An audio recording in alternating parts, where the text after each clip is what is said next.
So at the present point in time, the National Heart Foundation of New Zealand or the Cardiac Society of Australia and New Zealand don't actually have an official position statement. I'm involved in developing one at the present point in time, but it's not quite there yet.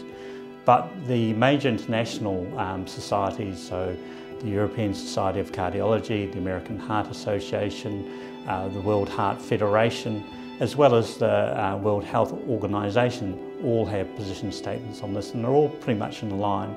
And what they state is that vaping or use of e-cigarettes is not without harm, and that's pretty clear.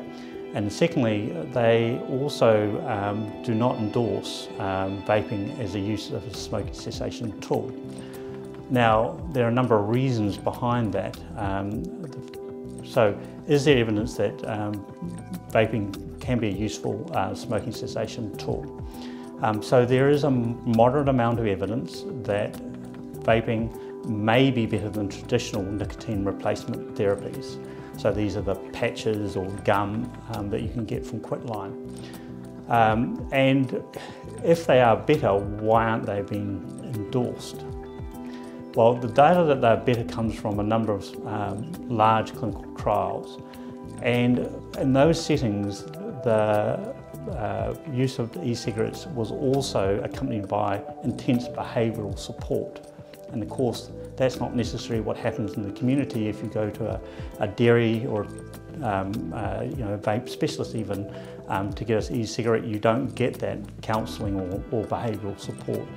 And there's studies that have looked in the real world use of e-cigarettes and really cast doubt on whether use of e-cigarettes in the real world leads to a reduction in smoking.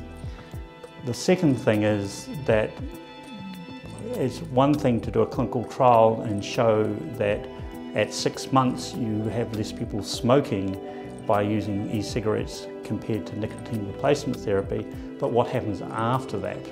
Okay, and again, there are a number of studies emerging that suggest that there's a high relapse rate with people using e-cigarettes. So those doubts around the efficacy of e-cigarettes as a smoking cessation tool, plus the potential harms of e-cigarettes, had led to a cautionary approach from virtually all the major international societies when it comes to e-cigarettes.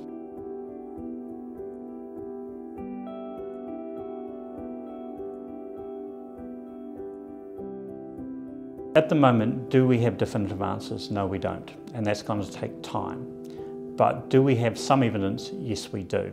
And there is evidence that vaping or use of e-cigarettes can impact on what we call biomarkers. Now, biomarkers are things that we sort of measure in the body, and that these biomarkers, if they're adversely affected, do increase the risk of heart attacks, strokes, potentially death in the future, and that may be in the long term, but certainly there's pretty good evidence that that's the case, and that we have seen that use of e-cigarettes adversely affects these biomarkers. And so from that, we believe that there may be a cardiovascular risk from use of e-cigarettes. Now, we also have some observational data.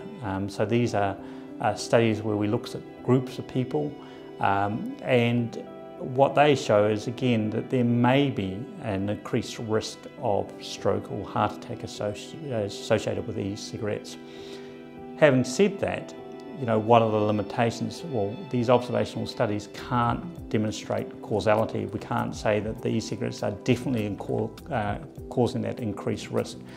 And really, we need long-term studies to demonstrate that. The problem with that is if we wait for the long-term studies, we may already have a whole group of people that then experience the adverse effects before we do anything about it. So, in summary, we don't have all the answers, but there are some red flags that would make us concerned that e-cigarette use is associated with increased cardiovascular risk. These adverse effects, particularly in young people, take years to develop.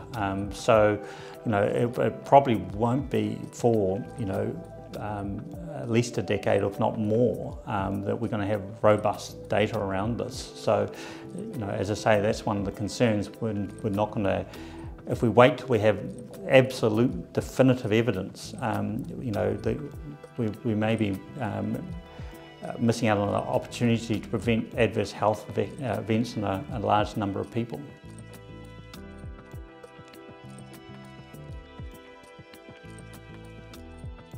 We do see people dual using, and that's quite common amongst cigarette smokers.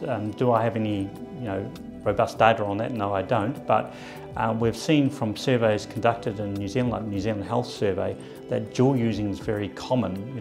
The majority of smokers are actually dual using, tobacco smokers. And we also see from international data that the majority of tobacco smokers are in fact dual using. So we know this is very common, and it is a concern. It's a concern because really, if we want people to do vaping, if people are to take up vaping, we want them to stop smoking. And the second thing is, once they've taken up vaping and they've stopped smoking, we want them to quit vaping. And what we're finding is that some people are smoking and not reducing their smoking, but vaping, and some people are vaping and reducing their smoking. But we know that you really have to reduce your smoking to very, very low levels, or preferably quit it, to have a significant impact on your cardiovascular health. So if you reduce from a packet a day to half a packet a day, you're probably still at the same cardiovascular risk. And then you may be adding a cardiovascular risk by using e-cigarettes.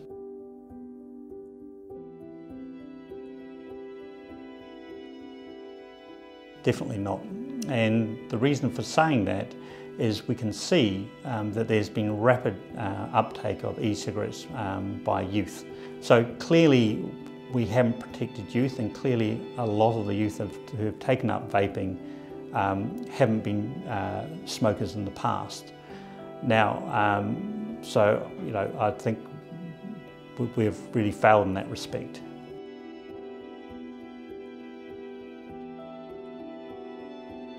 Yeah, I think we do need to do more to protect our youth.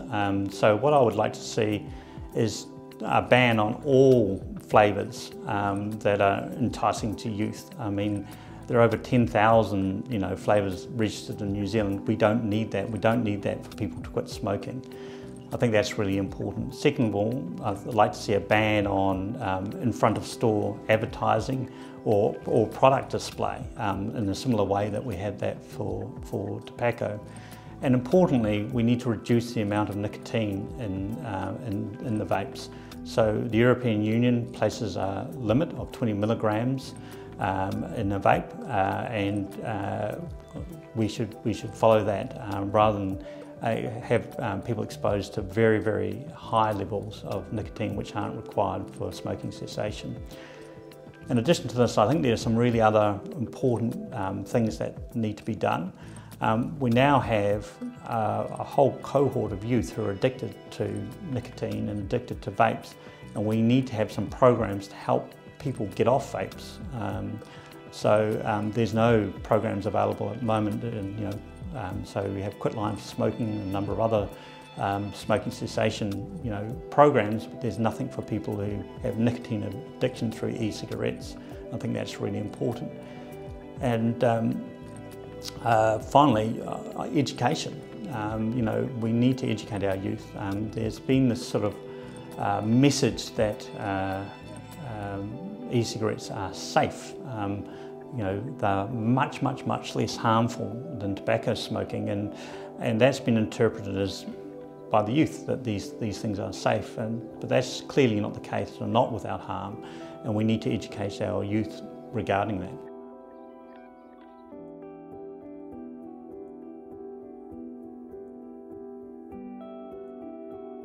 Yeah, so we have seen symptoms related to that. So if you have asthma, you're more likely to have your asthma exacerbated.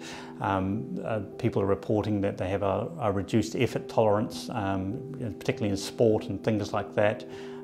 So yes, there are symptoms reported related to use of e-cigarettes, even in the short term.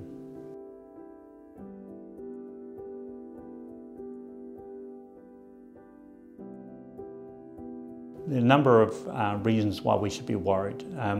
The youth uptake is extremely concerning. Essentially, we'd worked very, very hard to get tobacco smoking down. Tobacco smoking is uniquely harmful. It's one of the major causes of cardiovascular disease, and obviously it has many other adverse effects. And then all of a sudden this new technology comes along and we're addicting a whole new generation to nicotine.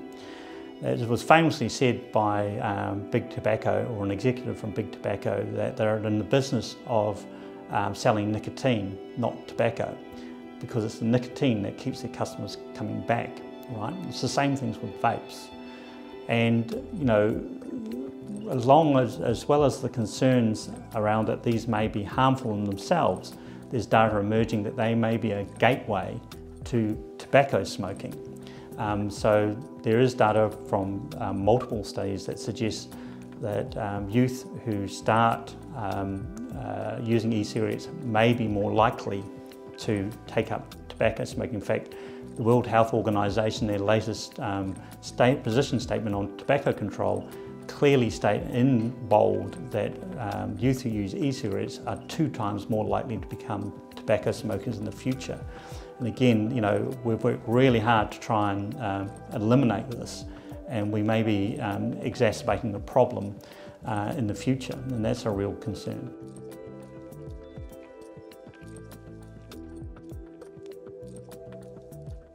There is some degree of resilience, so if you have an acute injury, it can heal and recover, but again, it depends on how toxic that insult is and how long that insult goes on for. So yes, for example, if you stop smoking, there will be some recovery of your lung function, there will be a reduction in your cardiovascular risk, but it doesn't eliminate the damage done over the years. One of the great things about the body is it's designed to have an enormous reserve. So you have an enormous reserve in your heart, an enormous reserve in your lungs, because day-to-day activity really doesn't take too much. But that's why you can run up a hill or do very vigorous exercise, play squash, these sorts of things, because you have this reserve. And again, it's only when you've lost a lot of that reserve that symptoms become apparent. So often, there's a lot of damage done by the time symptoms become apparent.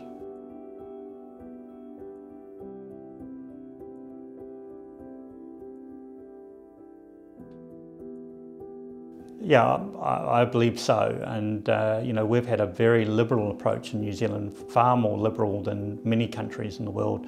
For example, Australia, where vaping is only available by prescription, so it's not freely available. And if you go to Australia, you'll see a complete difference between the rates of vaping uptake and vape stores and that sort of thing. I think, clearly, my personal position is that there may be a role for vaping in smoking cessation, but really that should be second line treatment once the traditional smoking cessation therapies have been trialled, and if they've failed. We definitely want to get people off tobacco cigarettes, undoubtedly. So I think there has to be an option for people to access them for smoking cessation.